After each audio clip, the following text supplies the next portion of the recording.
So now what happened with Torah, Zaboor and Injil actually?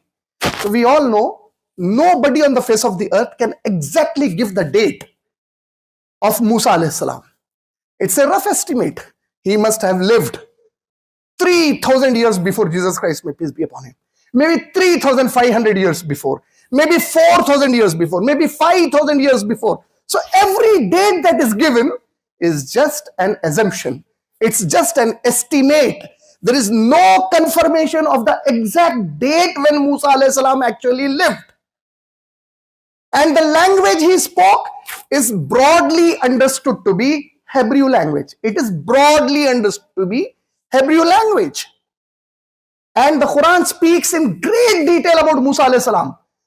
In the Quran, in the glorious Quran, there is no other messenger and prophet who has been spoken as much as Musa alayhi salam.